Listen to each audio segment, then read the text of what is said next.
L'histoire s'ouvre sur plusieurs hommes en uniforme blanc en train de labourer le sol. Quelqu'un a crié pour faire monter l'eau, puis il place la paille. Plusieurs hommes sont alignés portant des seaux d'eau, tandis qu'un homme, au bord d'une petite falaise, les traite d'esclaves et leur ordonne d'aller plus vite. Dans la tête de cet homme, il ne pouvait s'empêcher de remarquer les coups de fouet incessants qui lui déchirèrent les épaules, le sang et la sueur sur tout son corps. Et il se plaignait que la longue vie d'esclave était insupportablement dure. L'homme le plus fort du monde s'est emparé du titre de champion à l'âge de 27 ans. Il a occupé le poste de meilleur combattant du monde pendant les 2 dernières années. À l'époque, l'arbitre a annoncé que la serviette avait été jetée. Puis le vainqueur a eu un record invaincu de 23 victoires et 0 défaite. Cet homme est le champion poids lourd de la plus grande ligue de MMA au monde. L'athlète Choi Hyun-suk de la République de Corée du Sud est sorti victorieux du dernier match de défense avant sa retraite, sans la moindre défaite. Ce Choi Hyun-suk est le personnage principal de cette histoire. Dès qu'il a pris sa retraite, il a reçu la visite de notre vieil ami, Truck-kun, et bien sûr, vous connaissez la suite. Il est mort après avoir été renversé par un camion. Il a travaillé si dur pour cela que la seule chose qu'il connaissait dans sa vie était de se battre. Il est même un perdant vierge unique. 30 minutes plus tard, il est toujours aussi dramatique. Mais son état d'esprit commence à changer. Il pense que maintenant qu'il est mort, il n'aura plus besoin de s'entraîner et qu'il n'y aura plus de match de défense. Et il a vu le bon côté des choses. Comme il n'a plus de famille ni d'amis, personne ne sera triste de sa mort. Il s'est alors rendu compte qu'il n'avait pas de famille ni d'amis. Alors qu'il est dans ce plan astral, un bras est apparu. C'est un ange magnifique qui s'est excusé auprès de Hyun-suk pour son retard et l'a qualifié de héros de la classe SSS. Elle s'est présentée sous le nom de Rachel. C'est une chasseuse de tête qui recherche les personnes dont la vie a pris fin sur Terre. Hyun-suk était confus. Il a rougi en la voyant, surtout au niveau de la poitrine. Il est devenu rouge quand Rachel a pris sa main. Hyun-suk a demandé à l'ange de lui expliquer en détail. Rachel lui a donné 2 choix. L'une est d'accepter la mort comme ça et d'attendre sa réincarnation dans sa prochaine vie en tant que vieux célibataire pitoyable. Et l'autre est de ressusciter immédiatement en tant que héros, destiné à sauver le monde qui l'attend. La façon dont Rachel lui a montré ce choix est tentante, parce que Hyun-suk est entouré de plusieurs femmes magnifiques. Hyun-suk répond qu'il a besoin de plus de temps pour réfléchir puisque c'est arrivé soudainement, et l'explication semble manquer aussi. Rachel lui met subtilement la pression en lui demandant s'il est prêt à laisser passer l'opportunité de sa vie. Elle lui dit que s'il l'écoute, il gagnera la richesse, l'honneur et de belles femmes, et même des privilèges spéciaux. Elle continue à bavarder. Mais Hyun-suk s'est déjà endormi. Il a pesé l'option puisqu'il doit se battre s'il devient un héros. Il a à peine pris sa retraite, et Rachel est en train de lui dire qu'il doit se battre à nouveau. Mourir et se réincarner pacifiquement semble être une voie plus agréable pour lui. Quand Rachel a réalisé qu'il semblait ne pas comprendre, elle a exagérément attiré son attention et a décidé de lui expliquer correctement. Elle lui dit que s'il devient un héros dans l'autre monde, le chef du village courra vers lui pieds nus et lui servira de la nourriture dès qu'il commencera, et que Hyun-suk sera regardé avec tendresse et résoudra facilement la quête qu'il donnera. À ce moment-là, le chef du village dira au héros que sa fille est connue pour être la plus belle femme du village. Il lui offre donc sa fille. Hyun-suk a gardé un visage impassible. Rachel remarque qu'il ne réagit toujours pas, ce qui l'inquiète pour sa prime de chasseur de tête. Elle décide d'utiliser le plan B. Rachel lui dit qu'elle n'a plus rien à lui offrir, et qu'il n'a plus qu'à accepter de finir sa vie comme un vieux célibataire. Et puis elle lâche une idée effrayante, qu'il n'y a aucune garantie qu'il se réincarnera en une personne dans sa prochaine vie. Et cette déclaration a fait tilt dans la tête de notre MC. Alors qu'elle s'apprête à partir, il lui attrape la jambe et l'informe qu'il va le faire. Elle a joué les timides et lui a dit qu'elle n'avait pas entendu cela. Notre garçon a même resserré sa prise. Hyun-suk a crié qu'il allait le faire, devenant ainsi un héros. Et bien sûr, cela a fait sourire Rachel. Puis elle a suggéré de l'obtenir tout de suite. Hyun-suk n'a rien compris à ce qu'elle disait. Un cercle magique est apparu sous lui. Il a demandé s'il allait vraiment le faire tout de suite. Rachel lui répond qu'il n'y a rien d'autre à attendre. Mais Hyun-suk a protesté contre le fait d'être envoyé là-bas sans aucune préparation.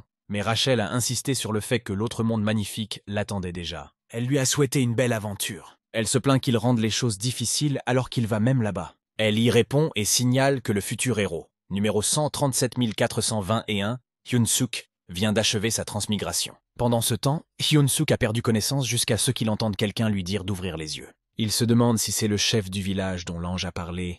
Il pense que l'évolution était évidente depuis le début. Contre toute attente, il a reçu un coup de poing dans l'estomac pour se réveiller. Il s'est énervé et a réagi avec agressivité, demandant si cette personne avait envie de mourir. Mais il s'est immédiatement arrêté. Cette créature était furieuse qu'il dorme dans le dortoir des esclaves. Hyun-suk ne savait pas s'il s'agissait du chef du village qui avait la plus belle fille, car cette créature ressemblait à un monstre qu'il devrait certainement tuer. Hyun-suk s'est timidement présenté comme un héros. La créature était confuse. La créature s'approcha de lui et lui demanda si les héros étaient stupides de nos jours. Hyun-suk commença à penser que quelque chose n'allait pas, mais il choisit de croire qu'un bel ange pouvait lui faire ça. Il se demanda si cette vache était la quête. Il essaya de se calmer et de comprendre. Il pensa à la prochaine chose qu'il devrait faire en tant que Coréen. C'est-à-dire agir. La créature lui a demandé ce qu'il venait de dire. Notre MC a donné un coup de pied au monstre tout en lui disant de mourir. Il était fier que son coup de pied soit rentré. Mais la créature lui a attrapé le pied et lui a demandé si Hyun-suk venait de se qualifier de héros. La créature a expliqué qu'elle était fatiguée de ces absurdités maintenant et qu'elle se demandait d'où ces bâtards continuaient à surgir. Hyun-suk ne peut plus bouger ses pieds. La créature lui serre le poing et lui dit qu'il retrouvera ses esprits une fois qu'il aura bien dormi. Et cette créature a taquiné Hyun-suk en le traitant de héros autoproclamé. Dans la prison souterraine, quelqu'un frappe à la porte et crie d'ouvrir la porte. Il demande un autre round de combat avec la tête de vache. La porte s'est ouverte. Un gobelin ennuyé se présenta et demanda qui diable faisait du chahut autour de lui. Hyun-suk fut pris au dépourvu en voyant une véritable épée. Le gobelin lui dit que s'il crie encore, il le réduira en bouillie. Hyun-suk a peur et promet de se taire. Le gobelin lui dit qu'il le surveille et qu'il ferait mieux de faire attention à lui.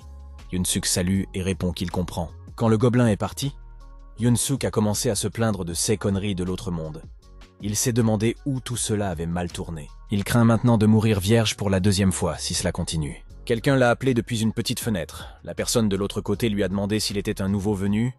Hyun-suk a demandé qui était cette personne. L'homme a répondu qu'il était son aîné qui était sur le point de devenir un héros. L'homme a expliqué qu'il se trouvait dans la forteresse de l'armée du roi démon qui réduit les humains en esclavage. Hyun-suk a jeté un coup d'œil par la fenêtre et a été surpris de voir un Coréen. Il l'appelle Sonbe et lui demande pourquoi ils sont tombés dans cet endroit depuis le début. L'homme apprécie le respect dont Hyun-suk fait preuve et le taquine en lui demandant s'il veut vraiment savoir. Puis il a crié fort en demandant si les héros autoproclamés étaient toujours en vie, ajoutant que le vrai héros qui est venu les sauver est là. Tant de gens ont répondu qu'ils étaient le héros. Cette pièce était pleine de gars de l'Isekai D qui ont connu un départ malheureux. Hyun-suk est perplexe et se demande de quoi il s'agit. L'homme lui répond simplement que c'est ceux qu'il a vus. Il y a une centaine de héros qui sont tombés dans la forteresse de l'armée du roi démon. Il explique que la tête de vache rouge que Hyun-suk cherchait est le chef de l'endroit, Ridrun, et que le gardien prisonnier qu'il a vu plus tôt s'appelle Jark. Il est connu pour sa cruauté, et l'homme avertit Hyun-suk d'être prudent. L'homme ajoute que la raison pour laquelle ils se sont tous retrouvés dans cette situation est à cause de ce méchant démon appelé Rachel. La confusion est évidente sur le visage de Hyun-suk. L'homme murmure que c'est seulement si ce satané démon ne les avait pas envoyés au mauvais endroit. Hyun-suk est hystérique. Il demande ce que cela signifie. Il demande s'ils ne sont pas censés commencer à cet endroit. L'homme a répondu qu'il en est sûr. Les héros qui ont été capturés dans d'autres endroits le lui ont dit. D'après eux, il existe une autre zone de départ réservée aux héros, et la plupart des héros commencent dans des villes ou des villages ruraux. Il a expliqué que les héros vivent généralement sans aucun pouvoir, mais qu'aucun d'entre eux ne commence son voyage en plein milieu de l'armée du roi démon, comme eux. Hyun-suk a finalement compris que la raison pour laquelle il se trouvait dans cet endroit infernal n'était autre que ce satané ange. Il se souvient du visage de l'ange. Quelques jours plus tard, nous voyons le deuxième groupe d'esclaves du 3e bataillon de l'armée du roi démon. Les humains doivent chanter « Écrasons les humains! Dévorons les humains !» Le corps de Hyun-suk tremble, à force de porter la lourde bûche sur laquelle est assis un gobelin. Plus tard, le gobelin sonna la cloche, signalant la fin du travail de la journée. Le gobelin leur conseilla de retourner chez eux. Hyun-suk est de nouveau enfermé dans sa cellule. Il se dit que la prison, c'est quand même mieux. Il se souvint que l'ange lui avait parlé des privilèges accordés aux héros. Il pensa à un slogan populaire dans cette situation. Il s'agit de fenêtre de statut, et celle-ci apparut. Elle indiquait son statut. Notre garçon en découvrit un peu plus sur sa force et ses capacités. Il murmura également quelques informations. L'homme a entendu et a été surpris de voir que Hyun-suk avait déjà une endurance de 1. Hyun-suk a répondu « oui » et a partagé que sa force était de 28. L'homme s'était souvenu du passé de champion de Hyun-suk, mais il ne s'attendait pas à ce qu'il soit différent. C'était incroyable que Hyun-suk ait plus de 30 stats, alors qu'il n'est qu'au niveau 1. Hyun-suk n'y a pas réfléchi, car il est un esclave de toute façon. L'homme était certain que si c'était Hyun-suk, il serait capable de s'échapper et de devenir un vrai héros. Mais Hyun-suk ne le croyait pas. Il fait semblant de dormir. parce que Hyun-suk pense qu'il est bloqué au niveau 1 et que cela ne l'aidera pas à s'enfuir. Il était déjà tard dans la nuit. Lorsque l'homme s'est enfin endormi, Hyun-suk s'est levé et a vérifié sa fenêtre de statue. Il constata qu'il y avait 2 endroits qui semblaient prometteurs pour le moment. Le mana qui confère une force surhumaine et le point de héros inconnu. Hyun-suk savait que ces faux héros ne connaissaient pas le point de héros, et que personne n'avait jamais obtenu de point en premier lieu. Il vit une lumière familière. L'ange apparut soudain, exhibant ses seins et le saluant longuement. Cette salope a même fait la moue et a demandé à notre animateur si elle devait lui donner les informations dont il avait besoin. Et il s'agit des points de héros. Elle l'a informé que les points de héros sont des éléments importants qui facilitent la vie du héros. Elle a continué à expliquer jusqu'à ce que Hyun-suk prenne cette petite Rachel dans ses mains. Il avait l'air furieux et lui a dit qu'il ne se souciait pas des points de héros ou de quoi que ce soit d'autre. À ce moment-là, ce qui est important pour lui, c'est de lui donner une bonne raclée. Un peu plus tard, Rachel était attachée et pendue comme un appât dans une canne à pêche.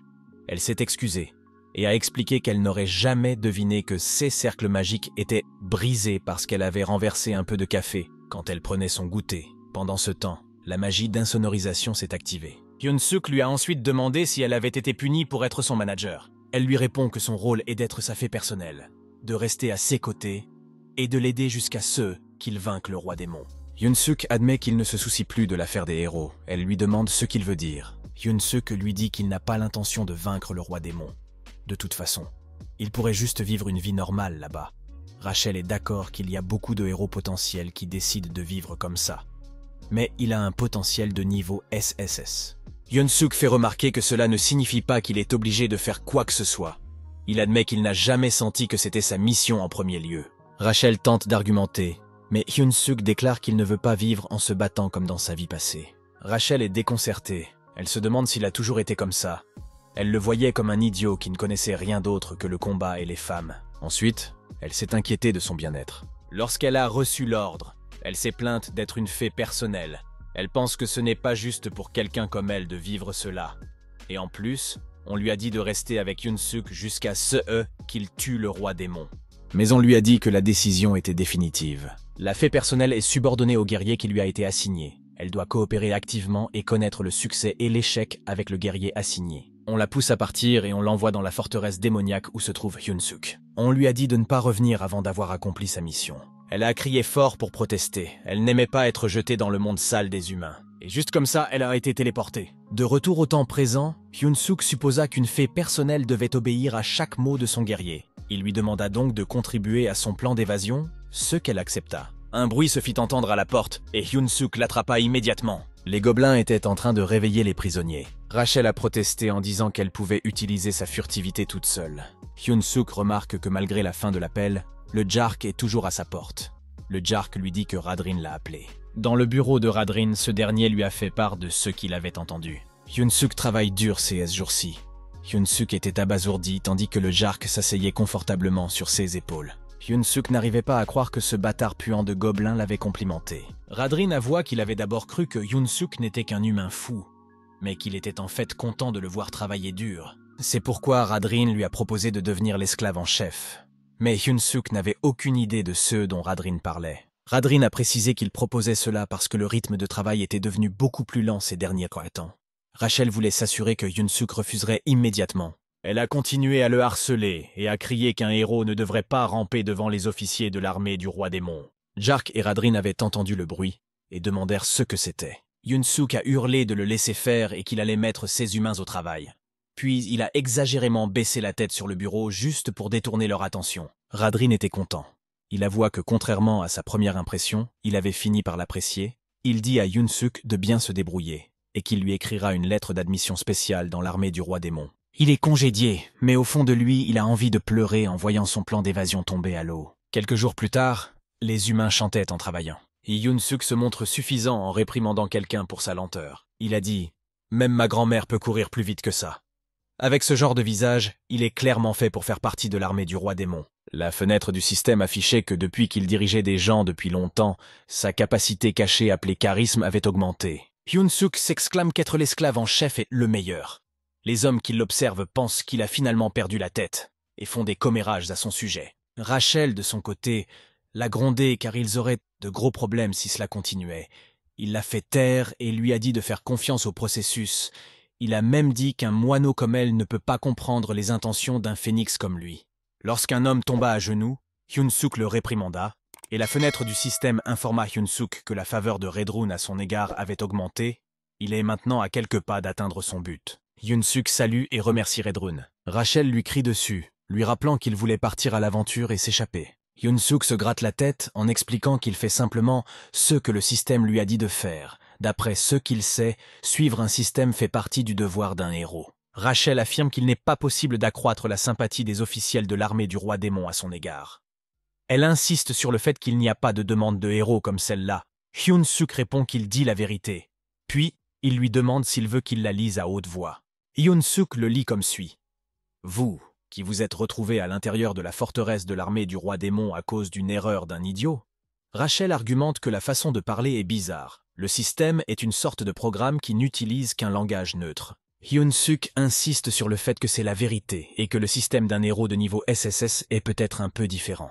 La nuit dernière, Rachel a fait des histoires. Elle lui a demandé comment il pouvait accepter l'offre si volontiers. Hyun-suk l'a serré dans ses bras et lui a dit que ce n'était pas lui qui était fou, mais elle. Une fenêtre système est apparue, adressée à Hyun-suk, qui s'était retrouvé dans la forteresse de l'armée du roi démon à cause d'une erreur d'un idiot.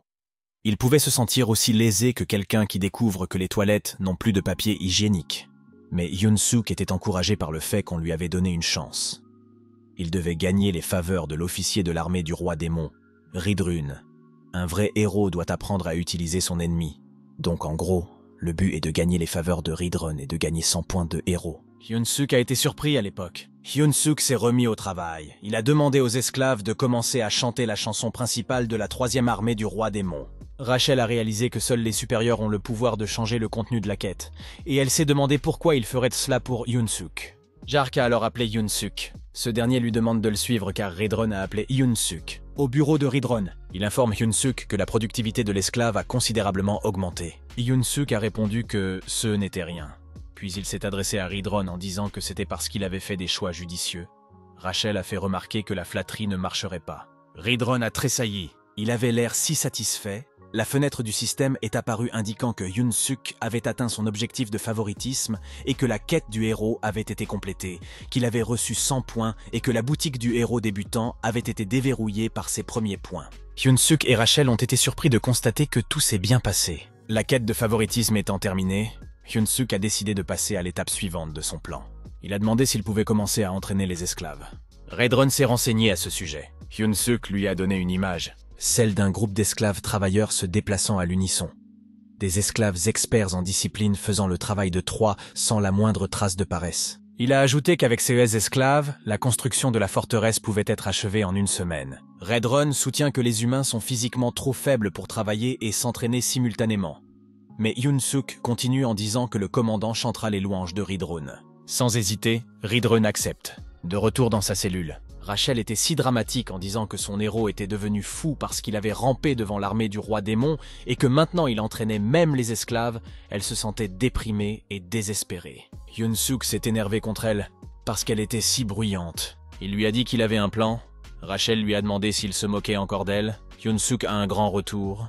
Il lui a demandé s'il pensait qu'il était elle. Hyun-suk révèle qu'il a l'intention d'utiliser les esclaves pour déclencher une rébellion. Il explique que la forteresse compte 3000 esclaves humains et que le nombre de soldats de l'armée du roi démon n'est que d'environ 500. De plus, il y a une base de l'Alliance humaine non loin de la forteresse. Dans le chaos de la rébellion, ils peuvent demander le soutien de l'Alliance humaine. Après avoir entendu cela, Rachel l'a regardé avec des yeux étincelants en disant qu'il n'est pas bête après tout. Après cela, Hyun-suk a vérifié la récompense de la quête. Rachel a demandé s'il avait vraiment obtenu des points de héros et si toute la quête n'était pas un mensonge. Hyun-suk a répondu que c'était ce qu'il lui avait dit. Il a également partagé que maintenant il y a même une chose appelée un magasin de héros. Il a décidé d'y jeter un coup d'œil en espérant que l'objet soit bon. Notre maître de cérémonie avait de grands espoirs, car ce qui en sortira est sa bouée de sauvetage. Il est ravi d'avoir enfin une compétence de héros. La fenêtre de statut lui montre des compétences comme retenir son souffle, rang F, qui l'aidera à mieux retenir son souffle, et retenir sa merde, qui lui permet de mieux retenir sa merde. Je pense que c'est une erreur. Retenir sa merde aurait dû être un rang SSS, surtout quand on est dans un lieu public. Et le reste, c'est la cuisine. le nettoyage et la lessive. Il est confus et furieux des compétences dont un héros a besoin. Rachel rit et explique que c'est parce que le magasin est au niveau 1. Elle l'informe que s'il accumule plus de points et augmente le niveau de son magasin, il trouvera certainement quelque chose d'utile. Hyun-suk a laissé éclater sa colère contre Rachel et lui a dit de se taire en la traitant de fée escroc. Le lendemain, les esclaves saluent le roi démon. Hyun-suk ordonne à tout le monde de chanter la chanson du tri et corps d'armée. Il donne le signal et il commence. La chanson dit ceci. Nous, la grande armée du roi démon, vainquons les humains, mangeons les humains. Oubliez toutes les souffrances quand vous les attrapez. Rien sous le ciel n'est plus grand que l'affection du roi démon. Ridron les observait et se félicitait d'avoir permis à Hyun-suk d'entraîner les esclaves. La porte de sa chambre s'ouvrit. Jark a quelque chose d'urgent à lui rapporter. Il a rapporté que l'armée humaine avançait sur son chemin. De plus, la 8th division qui les a affrontés est déjà tombée dans leur piège et a battu en retraite. La 8e division est la plus grande unité de leur secteur. Si la 8e division avait été vaincue, ce ne serait qu'une question de temps avant que ces bâtards d'humains n'arrivent. Ils n'aimaient pas le fait qu'ils puissent avoir à abandonner la forteresse alors qu'elle est presque finie d'être construite comme ça. Jark dit à Ridron qu'il n'y a plus de temps à perdre et qu'il doit donc évacuer immédiatement. Mais Ridron lui répond « Attendez un moment ». Il a déclaré que depuis l'Antiquité, on disait que les guerres étaient des batailles de fournitures militaires. Il précise que la première règle de la guerre est de ne jamais perdre un officier d'approvisionnement compétent. Sur CE, il dit à Jark d'aller de l'avant. Il s'occupera de Hyun-suk et les suivra plus tard. Pendant ce temps, Hyun-suk grondait les esclaves en leur demandant s'ils allaient courir à son commandement. Il entendit du bruit et pensa que l'entraînement au combat serait à nouveau annulé à cause de la surveillance de Ridron. Hyun-suk vérifia la fenêtre de statue pendant que Ridron apparaissait sur le balcon derrière lui. Hyun-suk pensa que ses capacités avaient un peu augmenté, mais que ce n'était pas assez pour commencer un coup d'État. Il déclara au hasard qu'il était à la recherche d'un événement soudain qui pourrait l'aider à augmenter ses capacités. Avant qu'il n'ait pu terminer, Ridron avait atterri à ses côtés. Ridron lui a tapé sur l'épaule et l'a appelé, ce qui a surpris Hyun-suk. Ridron était pressé. Il a dit à Hyun-suk qu'il n'avait pas le temps et qu'il devait venir avec lui immédiatement. Hyun-suk était confus. Il a donc demandé pourquoi et où. Soudain, le commandant de l'armée humaine annonça qu'il fallait attaquer et que la victoire était à portée de main. Les humains, munis de leurs lances, foncèrent. Ils touchèrent plusieurs gobelins. Puis ils virent le cauchemar rouge, Ridron. Le commandant ordonna aux soldats de reculer et de laisser les chevaliers s'occuper de l'ennemi. Ils continuèrent à charger. Dans sa tête, Hyun-suk se demande pourquoi il y a des troupes humaines là. Il pensa à profiter de la situation.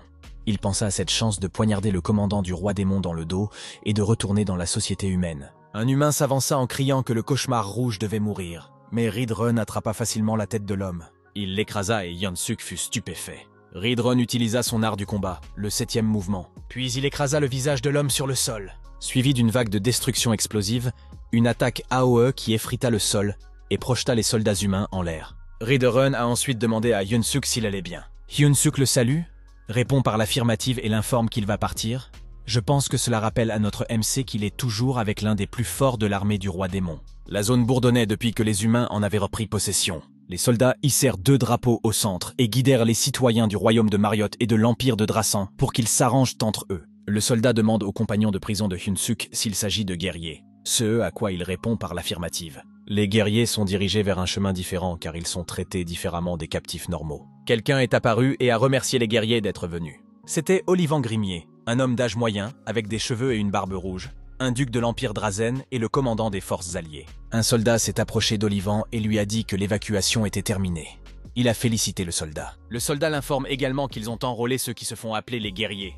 Sur CE, Olivant ordonne de commencer. Tous les soldats ont reçu l'ordre de se mettre en position. Il leur est ensuite ordonné d'anéantir tous les guerriers qui se trouvent devant eux. Pendant ce temps, un carrosse traverse la forêt. Hyun-suk était maussade alors qu'il disait adieu à son aventure, à sa seconde vie rêvée. Il regarde Redrun qui est assis en face de lui et pense à la façon dont Redrun a fait sauter toutes les têtes de ceux qui les poursuivaient, si bien qu'ils ne sont plus poursuivis. Rachel a essayé de le réconforter en lui disant que les périodes de crise sont des opportunités. Elle lui a conseillé d'aller au QG et de bien comprendre la situation de l'armée du roi démon, ce à quoi Hyun-suk a répondu qu'elle devrait se taire. Redrun a soudain pris la parole. Il a admis qu'il s'était endormi et a demandé à Hyun-suk s'il avait dit quelque chose. Hyun-suk a répondu « non » et a expliqué qu'il marmonnait juste pour lui-même que c'était un honneur de pouvoir accompagner Redrun. Redrun a été touché et s'est dit heureux que Hyun-suk se sente ainsi.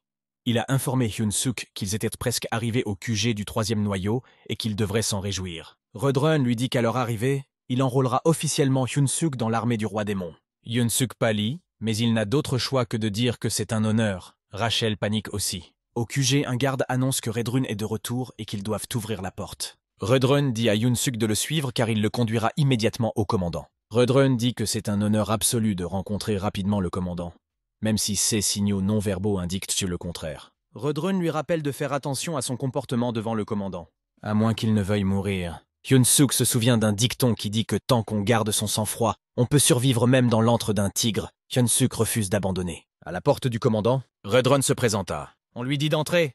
Hyun-suk entendit une voix de femme et se demanda si le commandant était un humain. Le commandant portait des talons aiguilles. C'est une femme sexy qui s'appuie sur sa chaise. Elle a de longues oreilles et des ongles comme des griffes. Ses yeux sont couverts et sa mâchoire et son cou ont une couleur différente. Elle accueille Redrun. Elle a remarqué qu'il a pris encore plus de muscles. Cette femme s'appelle Emis, le commandant du 3e corps de l'armée du roi démon. Hyun-suk rougit car il n'arrive pas à croire qu'une telle beauté soit un commandant. Emis remercia Redrun pour ses paroles aimables. Hyun-suk paniqua intérieurement sur ce qu'il devait faire. Il se demandait s'il devait aussi louer sa beauté. Redrun a dit qu'il était dommage qu'il n'ait pas pu protéger la forteresse. Emis répond que c'est à cause du commandant de la 8e division et que ce n'est pas la faute de Redrun. Emis ajoute qu'elle aurait déjà dû faire un sac avec sa peau. À ce stade, Hyun-suk ne peut plus respirer. Emis ajoute que le commandant de la 8e division est revenu vivant comme un perdant. Hyun-suk ressent une pression immense et d'un tout autre niveau que ceux qu'il a rencontrés. Il serre le poing en cachant à quel point il tremble. Elle passa à autre chose et lui demanda ce qu'il en était de l'humain qu'il avait amené. Il répondit qu'il s'agissait de Hyun-suk, celui qu'il avait déjà signalé. Puis il déclara qu'il l'avait amené pour s'enrôler dans l'armée officielle des démons. Emis s'est approchée et a commenté qu'il est mignon. Elle lui a fait savoir qu'elle a hâte de voir comment il va se comporter étant donné qu'il est un talent choisi par Redrun. Hyun-suk était troublé. Mais il a réussi à répondre qu'il fera de son mieux. Emis commente qu'avec le corps de Hyun-suk, il ne fera pas long feu dans l'armée démoniaque. Elle demande à Redrun s'il est d'accord. Il l'est, et il ajoute que Hyun-suk sera dévoré par les autres. Redrun a déclaré que les humains rejoignant l'armée des démons sont sans précédent.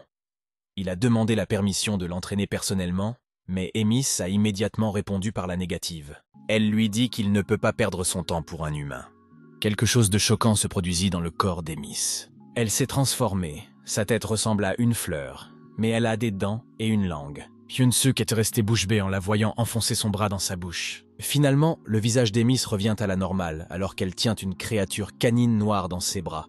Elle dit à Hyun-suk qu'il sera chargé de s'occuper de son animal de compagnie. La créature a l'air féroce, Emis le présente comme Bobo et Emis le trouve vraiment mignon.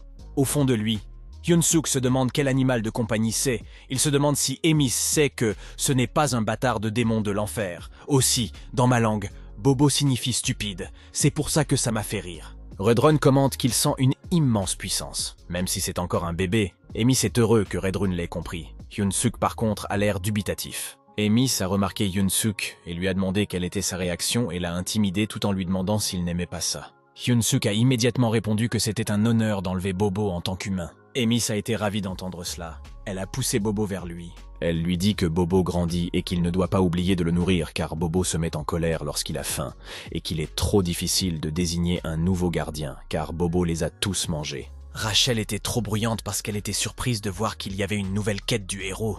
Hyun-suk l'a fait taire parce qu'elle risquait de réveiller Bobo. La fenêtre du système affiche la quête du héros. Il doit survivre en gagnant l'affection de Bobo et en souhaitant un avenir meilleur. Cette quête donne droit à 200 points de héros. Hyun-suk n'en revenait pas de devoir gagner l'affection de l'animal de compagnie d'un commandant. La porte s'ouvrit. Un gobelin frappa à la porte. Hyun-suk salua immédiatement ce gobelin. Dans la tête de Hyun-suk, avoir un gobelin comme gardien, c'est comme si on le traitait comme un casse-croûte. Il s'est enquis de ses aînés. Et le gobelin lui a répondu qu'il n'en avait aucun, car ils étaient tous morts. Le gobelin lui dit qu'à partir de maintenant, il sera chargé de préparer un repas pour Bobo. Hyun-suk demande si c'est tout. Le gobelin répond « oui ». Le gobelin s'apprêtait à lui ordonner de se bouger le cul, mais une ombre se profila au-dessus du gobelin. C'était Bobo, et il avait l'air sinistre alors qu'il léchait la tête du gobelin. Le gobelin, terrifié, se cacha immédiatement et attrapa la jambe de Hyun-suk. Il ne s'attendait pas à ce que Bobo se réveille, et offrit immédiatement Hyun-suk en guise de nourriture. Hyun-suk s'est mis en colère. Il a demandé ce que faisait le gobelin, mais celui-ci lui a simplement dit de se taire. Le gobelin savait que l'un d'entre eux était sur le point de mourir. Hyun-sik achetait le gobelin vers Bobo, tout en disant au gobelin que c'était lui qui allait mourir. Hyun-sik offrit l'anka à Bobo et ce dernier fut ravi. Il l'a mangé. Hyun-suk et Rachel regardent Bobo savourer son repas. Rachel est hystérique, elle est poursuivie par Bobo. Elle demande de l'aide. Mais Hyun-suk lui répond qu'ils ne doivent pas s'enfuir trop longtemps, car Bobo aura de nouveau faim.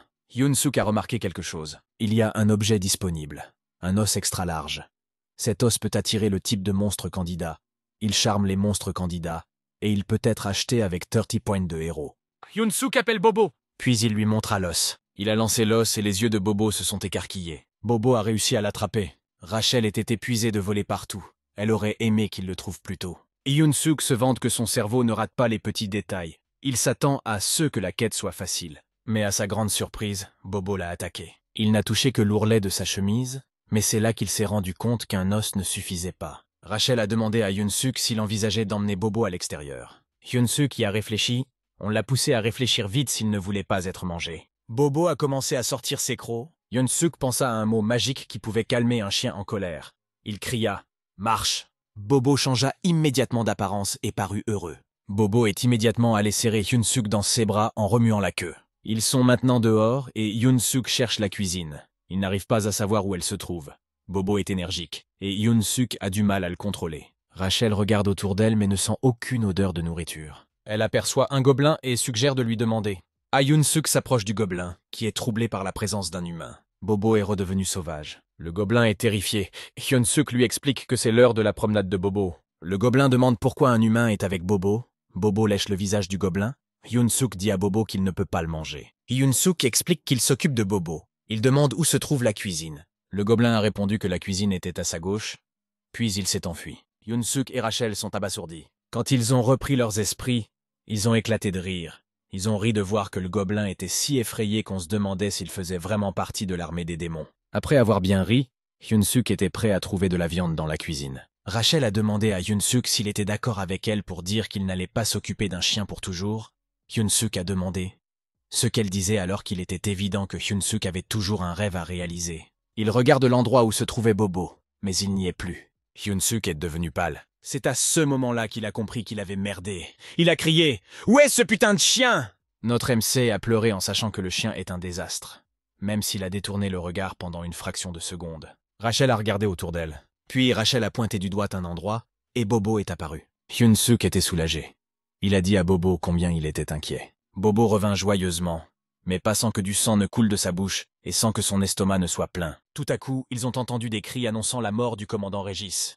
Quelqu'un a demandé qui avait fait ça et ils ont juré de se venger. Hyun-suk est resté figé. Rachel avait indiqué que Bobo était le coupable. Rachel a demandé s'ils allaient mourir. Hyun-suk lui a dit de se taire et de courir au lieu de jacasser. Ils sont arrivés dans l'impasse. Les gobelins avaient coincé l'humain qui avait tué leur commandant. Un gobelin annonça qu'il tiendrait le bras de l'humain comme une aile de poulet. Un autre gobelin répondit qu'il souhaitait que le commandant ne soit pas encore complètement digéré car il se demandait quel goût il aurait. L'autre gobelin suggéra de déchiqueter le chien et l'humain et de partager les morceaux. Hyun-suk essaya de se concentrer et de reprendre courage. Puis il a crié « Comment oses-tu » Notre garçon était déjà en infériorité numérique. Il devait improviser tout de suite. Il a demandé s'il s'avère qui était le courageux, puis il a soulevé Bobo. Le gobelin était confus car ils pensaient tous que ce n'était qu'un monstre. Quand ils ont dit cela, la colère de Hyun-suk s'est accrue et il les a grondés. Il les informa que ce chien mignon mais mortel n'était autre que Bobo. Les gobelins se rappelèrent qu'il s'agissait de l'animal de compagnie du commandant Emis, mais ils le nièrent, pensant qu'il s'agissait d'une ruse de la part d'un humain. Mais certains craignaient que Hyun-suk ne dise la vérité. Hyun-suk a demandé pourquoi il ne pouvait pas dire qui était Bobo. C'était dommage. Le gobelin était troublé par les actions de cet humain. Hyun-suk dit à Bobo d'activer son mode bestial et Bobo s'exécuta. Bobo était comme un animal sauvage féroce qui bavait à la vue de la nourriture qui se trouvait devant lui. Hyun-suk dit au gobelin qu'il s'agit bien de Bobo.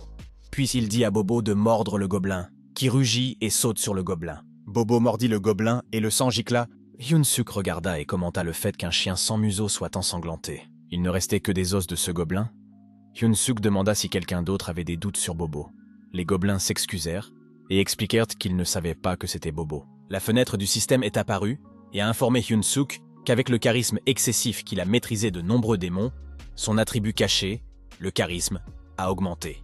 Hyun-suk était heureux d'être crédité de cela. Quelqu'un est apparu derrière Hyun-suk et a dit qu'elle se demandait pourquoi il y avait du bruit dehors. C'était Emus. Elle a compris que c'était parce qu'un petit nouveau faisait des choses intéressantes dehors. Hyun-suk est devenu pâle. C'est le bureau de Emus. Emus s'était amusé de voir que Hyun-suk avait utilisé son nom et Bobo pour survivre. Hyun-suk s'est incliné et a admis qu'il avait commis un grave péché. Emus est confus car elle lui fait un compliment. Elle a dit que Hyun-suk est un humain après tout puisqu'il est intelligent contrairement aux idiots qu'elle côtoie. Et qu'il a aussi des couilles, Hyun-suk a hésité à répondre merci. Emus explique que l'armée des démons a tendance à tout régler par la force, ce qui cause de nombreux problèmes.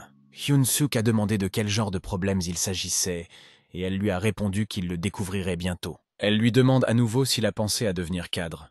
Hyun-suk est déconcerté, car il a une trop piètre opinion de ses compétences. Mais Emus lui répond qu'elle ne peut pas le laisser continuer à utiliser son nom et celui de Bobo. Elle l'informe que l'armée des démons a une bataille décisive, qui lui permet de prendre le rang de son adversaire. Elle lui dit qu'elle le protège pendant 1 mois, mais qu'ensuite il devra gagner contre l'adversaire qu'elle aura choisi et qu'à chaque victoire, elle prolongera sa protection d'1 mois, et que s'il gravit lentement les échelons jusqu'à devenir commandant de bataillon, il sera alors utile. Hyun-suk demande ce qui se passera s'il perd. Elle lui répond qu'il ne pourra pas avoir une mort paisible et qu'il regrettera de ne pas être mort pendant la bataille. Hyun-suk n'a pas eu d'autre choix que d'accepter puisqu'elle semblait vouloir le tuer s'il refusait. Emus a même choisi l'adversaire avec justesse. Rachel a répondu qu'il semblait qu'elle lui dirait adieu dans 1 mois. Il l'a appelée pour cela, surtout quand elle est celle qui a dit que son talent potentiel est de rang SSS. Rachel lui a demandé s'il ne savait pas ce que signifiait « potentiel ». Elle l'a informé qu'il s'agissait d'une possibilité, mais pas d'un pouvoir définitif. Il lui fait remarquer qu'elle est une fée. Mais qu'elle ne l'encourage même pas, Hyun-suk a remarqué quelque chose. Les portes étaient ensanglantées. Il s'est demandé si c'était vraiment la cuisine. Il a lentement ouvert la porte. En voyant Hyun-suk, le monstre à l'intérieur répondit qu'il devait être l'humain dont leur commandant avait parlé. Le monstre rouge ressemblant à un ogre se présenta sous le nom de Kulkin, et il est le chef de l'armée démoniaque. Il demanda ceux qui avaient amené Hyun-suk ici. Hyun-suk n'est pas entré dans la cuisine et a répondu qu'il voulait prendre un encas pour Bobo. Kulkin a réalisé que le gardien de Bobo avait encore changé. Il refuse alors la demande de Hyun-suk, qui ne s'attendait pas à cela. Kulkin affirme qu'il n'a aucune raison d'aider l'humain. Il ajoute que le seul ordre du commandant Emis était de ne pas lever la main sur lui. Hyun-suk demande s'il y a un moyen d'arranger les choses, d'autant plus que c'est pour Bobo. Kulkin répond que si Hyun-suk veut vraiment de la viande. Kulkin dit que Hyun-suk doit se procurer la viande lui-même en chassant comme le reste des gobelins. Les gobelins sont en train de découper des gobelins sur la table. Hyun-suk pâlit, dans son esprit, ces gobelins ressemblent plus à des bouchers qu'à des cuisiniers. Et il n'avait aucune idée de ce que Kulkin avait dit lorsqu'il lui avait dit de chasser par lui-même. Ensuite, Hyun-suk s'est retrouvé face à un sanglier géant et féroce. On lui a dit que ce serait son dîner ce soir, et qu'il devait donc le tuer. Alors qu'il se tenait là, Hyun-suk s'est demandé comment il avait pu se retrouver dans cette position. Le sanglier avait déjà tué Morgan. Ils appellent ça une chasse. Mais le sanglier ne fait rien d'autre que de charger sans arrêt. Les cuisiniers ont juré de venger Morgan. Hyun-suk a commenté qu'il ne pouvait pas dire qui finirait par avoir le dîner. Rachel demande ce qu'il devrait faire. Elle suggère de courir. Hyun-suk répond qu'il n'y a aucune chance qu'il puisse s'enfuir d'une foule aussi nombreuse. Mais Hyun-suk ne pouvait pas nier qu'il était en danger. Il a décidé de bouger. Kulkin l'a appelé. L'instinct de Hyun-suk lui a fait répondre qu'il serait le prochain. Mais Kulkin lui dit que ce n'est pas la peine. La chasse étant terminée, Hyun-suk fut surpris car il avait toujours pensé qu'ils chargèrent sans réfléchir. Il se demandait comment ils faisaient. Le gobelin a rapporté à Kulkin qu'il y avait 12 morts et de nombreux blessés. Dans la tête de Hyun-suk, les dégâts semblaient trop importants. Kulkin répond que c'est incroyable et qu'ils vont continuer à chasser la prochaine proie après une courte pause. Hyun-suk remarque que Kulkin ne se préoccupe pas vraiment de la situation. Pendant que les cuisiniers s'affairent, Hyun-suk informe Rachel qu'il a réfléchi et que s'échapper n'est plus une option. Rachel lui demande s'il va chasser les monstres avec eux. Hyun-suk répond que non et qu'il n'a aucune raison de le faire. Hyun-suk a réfléchi et a dit que les statistiques n'augmentent que lorsqu'il monte en niveau, ce qui signifie qu'il a juste besoin de X pour monter en niveau.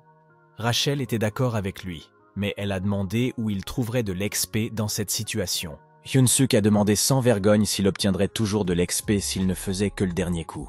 Rachel a répondu « oui » et a fait remarquer à quel point c'était négligé. Hyun-suk était motivé par sa réponse, il l'a remercié et lui a dit qu'ils allaient se mettre en route. Il savait qu'il n'avait pas beaucoup de choix. Il devait devenir plus fort d'ici 1 mois car il était probable que le commandant soit réel. Hyun-suk s'approche de Kulkin, qui lui avoue qu'il pensait que Hyun-suk s'était enfui. Hyun-suk a répondu qu'il ne ferait jamais ça, mais dans sa tête, il avait l'impression que Kulkin avait lu dans ses pensées. Notre MC a exprimé son intention de participer à la prochaine chasse en tant que membre de la courageuse armée de démons. Kulkin la regardait fixement. Cela rendit Hyun-suk nerveux. Il se demandait s'il n'avait pas dépassé les bornes, même s'il savait que Kulkin aimait quand il faisait cela. Mais Kulkin sourit et répondit qu'il aimait ça. Hyun-suk la remerciait tout en le flattant. À sa grande surprise, Kulkin lui confia la direction de la prochaine chasse. Kulkin lui dit que pour eux, le poste de chef est le plus honorable. Normalement, il ne laisse pas un nouveau se tenir là. Mais il est un ça à part. Hyun-suk dit humblement au chef qu'il n'oserait pas se tenir devant les nobles démons et que les autres cuisiniers pourraient se plaindre s'il prenait la tête. Kulkin se contentant de lever le pouce. Leur conversation fut interrompue lorsque quelqu'un appela le chef de toute urgence. Kulkin demande ce qui ne va pas. Le cuisinier répond qu'il y a une invasion de monstres. Kulkin entendit le cri du monstre. C'était le signal qu'un Urin avait entendu. Hyun-suk a demandé s'ils étaient en danger. Kulkin a répondu que non, mais il a dit que la viande d'Urin n'était pas bonne. Kulkin a pris le couteau qu'il avait dans le dos. Il a ordonné à tout le monde de prendre leurs armes et d'aller chasser l'Urin et d'ajouter le ragoût d'Urin au menu de leur dîner. Hyun-suk y voit une opportunité. Il n'a qu'à rester à proximité et porter le dernier coup. Rachel lui a donné quelque chose. La fenêtre du système montrait que sa santé et sa force avaient légèrement augmenté pendant 3 minutes. Rachel a répondu avec confiance qu'il n'avait pas besoin de la remercier. Mais au lieu d'être reconnaissant, Hyun-suk l'a frappé en se plaignant qu'elle ne l'avait pas utilisé sur lui auparavant. Hyun-suk s'est dépêché d'obtenir le dernier coup et, ce faisant, il a voulu réfléchir à quelque chose. Il se rappela ses rêves, une noble dame blonde, ni plus ni moins 5 enfants qui ressemblent à des lapins. Il courut plus vite. Il bondit en se préparant à attaquer tout en pensant à ceux qu'il devait protéger. C'était pour sa retraite. Notre garçon n'avait pas l'intention de mourir à nouveau en tant que perdant vierge. Il est vraiment motivé maintenant. Il a donné un coup de poing à l'Urin et elle est morte, ce qui lui a permis de monter en niveau. Il y avait plusieurs fenêtres de notification avec un seul kill. Il fut surpris de voir que 4 niveaux étaient montés pour un seul coup. À cette vitesse, il pourrait atteindre le niveau 20 en une seule journée. Il était heureux de pouvoir enfin devenir plus fort. Quelques instants plus tard, un cuisinier tremblant s'approche de l'Urin mort. Il a levé son couteau de boucher. Mais Hyun-suk donna un coup de coude au cuisinier sous prétexte que son coude avait glissé. Il rit méchamment. Il était comme un maniaque lorsqu'il annonçait que tous les coups du monde étaient les siens. Quelques instants passèrent et quelques monstres supplémentaires furent chassés. Rachel lui demanda s'ils avaient fini. Elle avait l'air épuisée. Hyun-suk loua son buff-bot. Ils avaient tué tous les monstres et les cuisiniers semblaient avoir fini de les dépecer. Mais quand il a vérifié, les cuisiniers étaient déjà en train de se régaler de la viande. L'un d'eux demanda même une plus grosse portion. Hyun-suk était abasourdi. Kulkan a attiré son attention et lui a demandé ce qu'il regardait. Hyun-suk a demandé au chef s'ils avaient le droit de manger la nourriture de l'armée comme ça. Kulkan lui a répondu que cela faisait partie des privilèges du cuisinier, notamment parce que la viande de monstre se détériore au bout d'un certain temps. Kulkan lui répond que c'est une chance pour les soldats normaux comme ceux de pouvoir manger de la viande fraîche. Et il ajoute que la viande délicieuse est la raison pour laquelle il vit. Hyun-suk se posait de nombreuses questions, notamment sur les privilèges et l'absence de syndicats. Le chef lui a offert de la viande. Il la mérite puisqu'il s'est battu comme un guerrier. Hyun-suk a hésité à l'accepter. Il a regardé la viande en pensant que les cuisiniers risquèrent leur vie pour cette viande. Il l'a croquée. Il s'est rendu compte que la viande elle-même n'était pas trop mauvaise. Il y avait une forte odeur, mais elle ajoutait à la saveur. En fin de compte, la viande était fade et moelleuse, et il s'est dit que si elle était vendue en Corée du Sud, elle ne durerait pas longtemps. Il a pensé à la façon dont les cuisiniers ont risqué leur vie pour une viande bâclée. Il s'est demandé s'il pouvait faire un meilleur plat que celui-là. Notre garçon vient de réaliser qu'il pouvait les contrôler en gagnant leur faveur, ce qui fera de lui le dieu de la cuisine. Il a ouvert la boutique du héros. Rachel a été surprise par ses actions. Hyun-suk n'a plus que 70 points, après avoir acheté le jouet de Bobo. Il les a tous dépensés pour une certaine compétence. Puis il choisit un objet. Il brille dans sa main. Rachel est curieuse de savoir ce qu'il a acheté. Il est motivé pour montrer à ces démons stupides que Hyun-suk a maintenant le rang de compétence culinaire F, ce qui nécessite 50 points. Et l'objet est un assaisonnement chargé de MSG qui coûte 20 points. C'était l'apogée de la cuisine coréenne. Rachel l'a réprimandé pour avoir acheté du sel.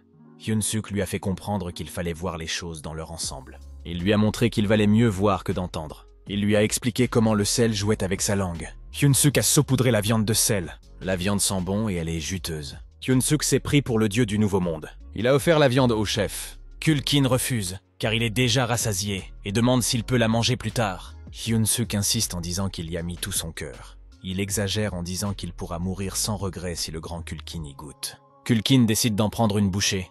Il en remarque le goût. Kulkin pense à son enfance. À l'époque, il était très introverti. Sa mère avait l'habitude de lui demander s'il voulait de la viande pour le dîner.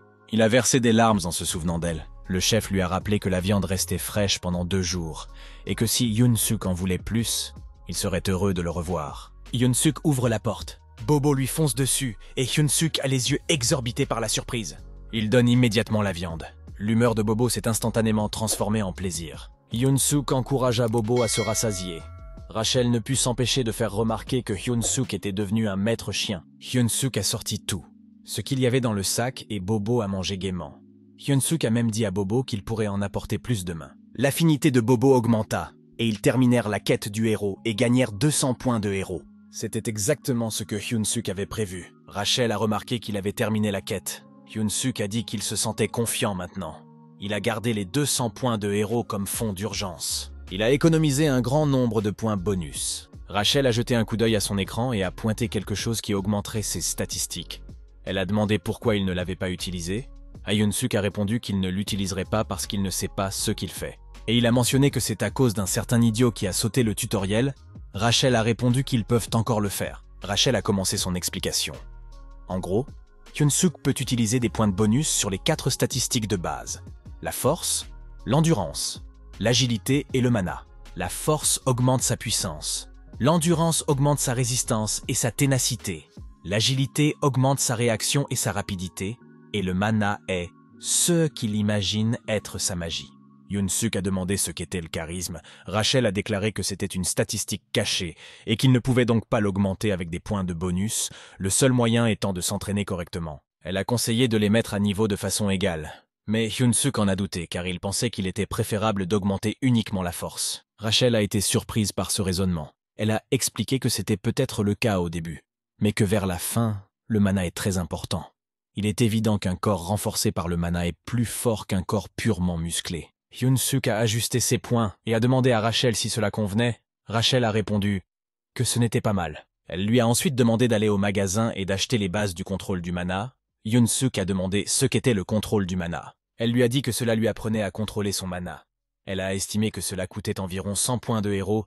Yoon-suk l'a cherché à la boutique. Mais il n'y en a pas. Rachel a été surprise, car c'est un article courant dans la boutique. Yoon-suk a exprimé sa déception. Il pensait qu'elle aurait finalement été utile.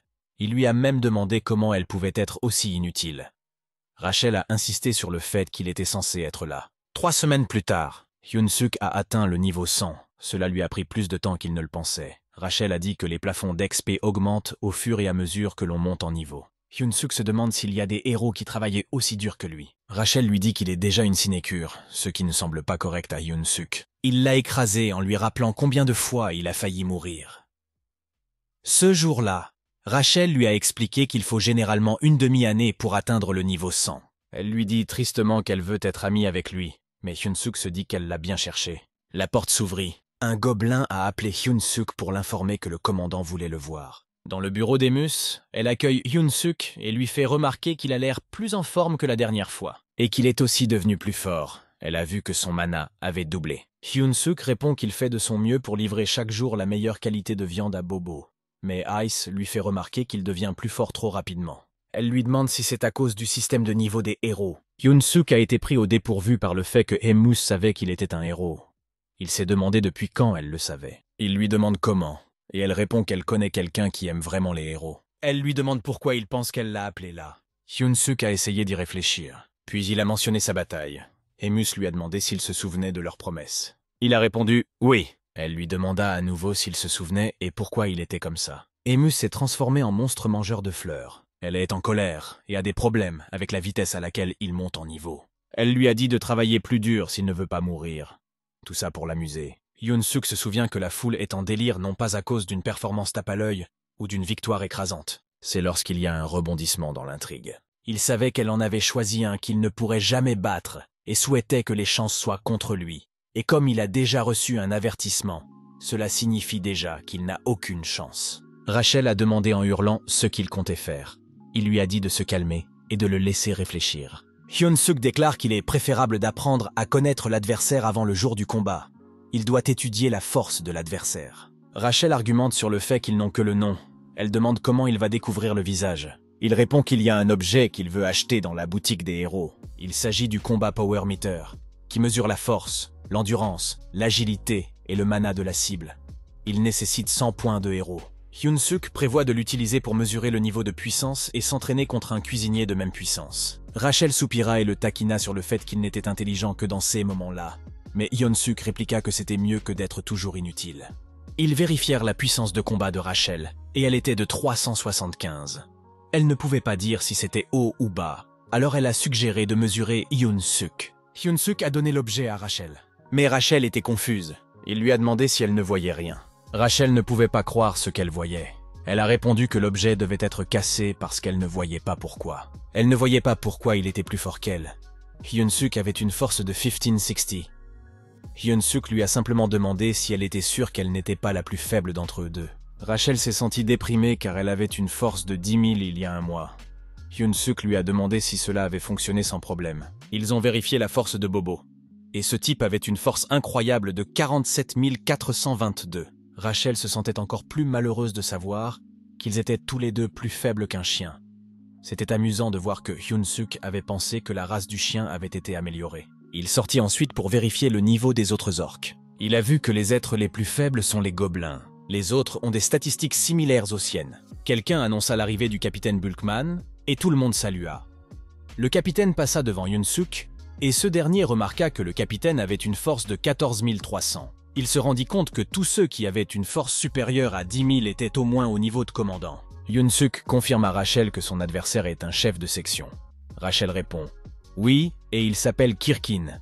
La rumeur dit que c'est un orc avec une cervelle de cochon. Hyun-suk nota qu'un chef de peloton devait avoir une force d'environ 3000. Il pensa donc qu'il aurait une chance s'il montait en niveau. Il se mit à la recherche du type. Il l'a vu, et sa force était de 6671. Rachel a déclaré que cela revenait à dire à Hyun-suk d'aller mourir. Hyun-suk a reçu une quête de héros. La fenêtre du système montrait que ses chances de gagner contre le cochon étaient proches de 0. Cependant, sa force était de ne pas abandonner dans une situation désespérée, donc on lui donnait une chance. Il devait augmenter sa force de combat à 3000 en une semaine. La récompense pour avoir terminé la quête était de 300 points de héros.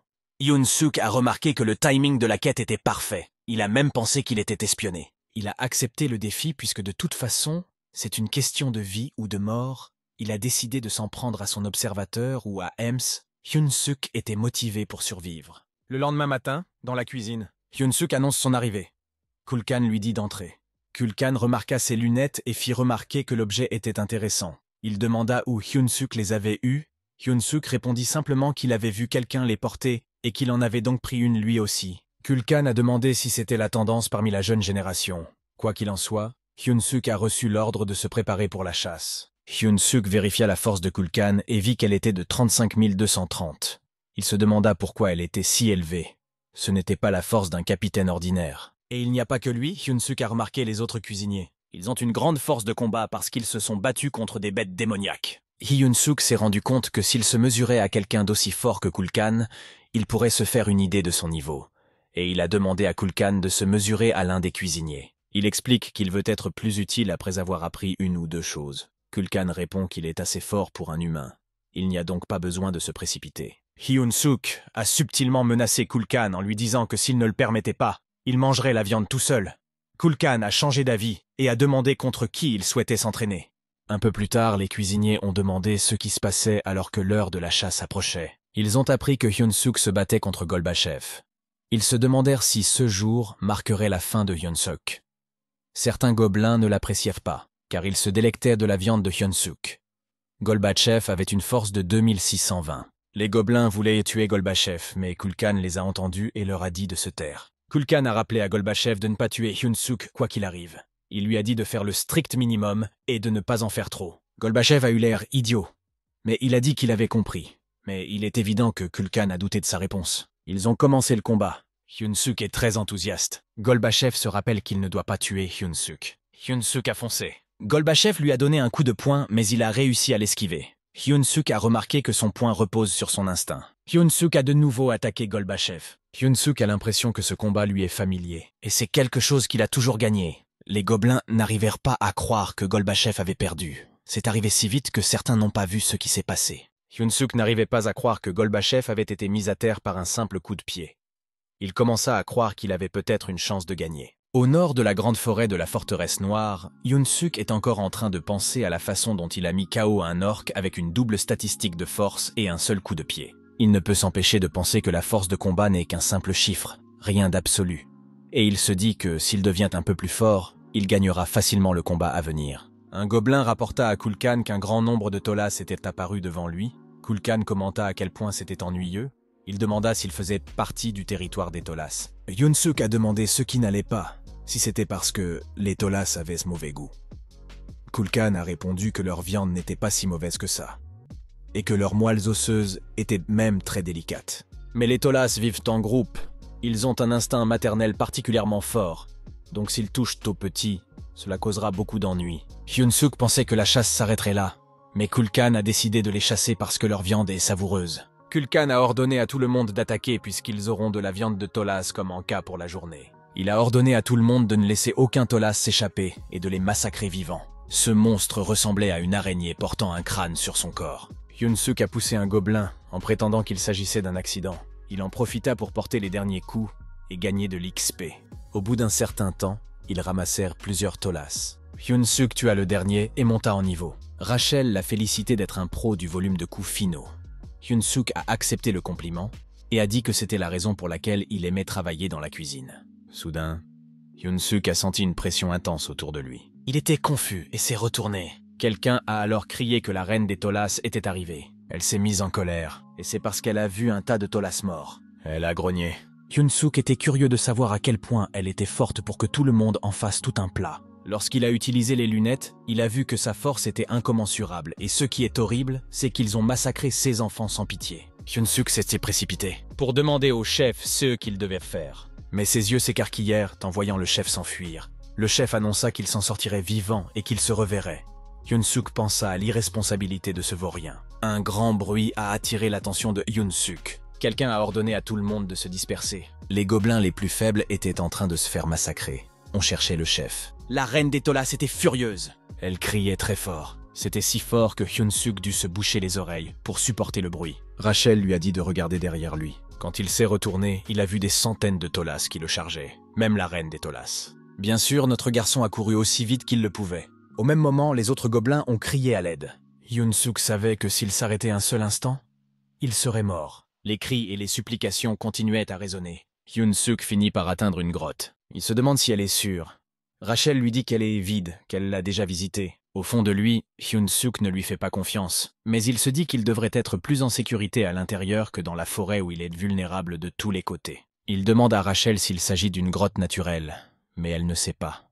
Et elle remarque aussi la hauteur de la grotte. Elle dit qu'elle est même assez grande pour que la reine des Tolas puisse y entrer. Une idée traverse l'esprit de Yoon-suk. Il a vu un liquide gluant sur le côté.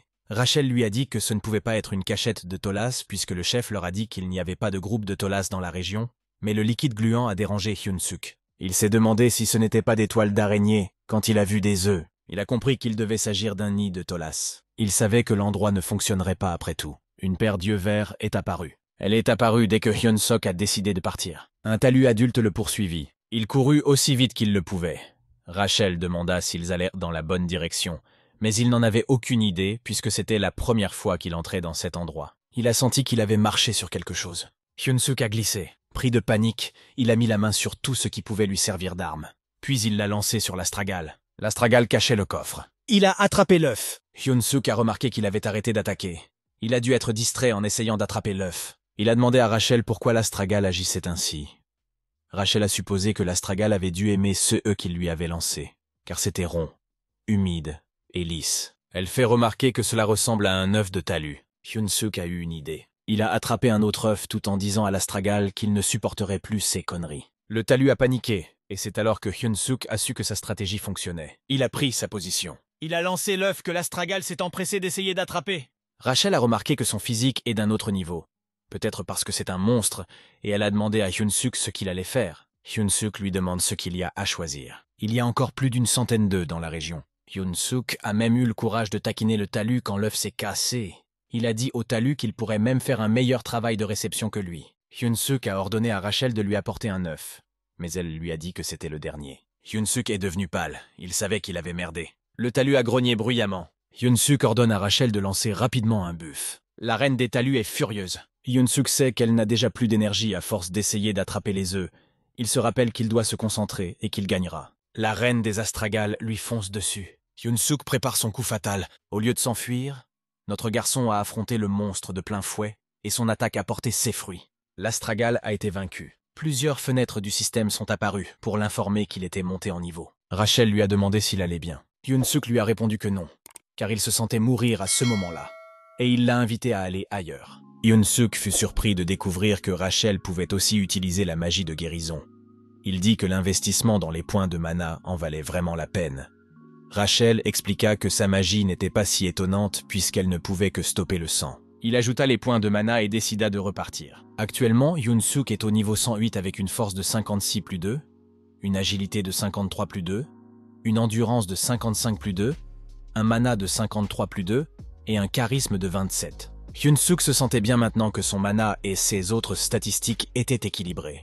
Il ne savait pas encore comment l'utiliser correctement, mais il pensait que c'était un investissement pour l'avenir. Étonnamment, quelqu'un dans la grotte reconnut la voix de Hyun-suk.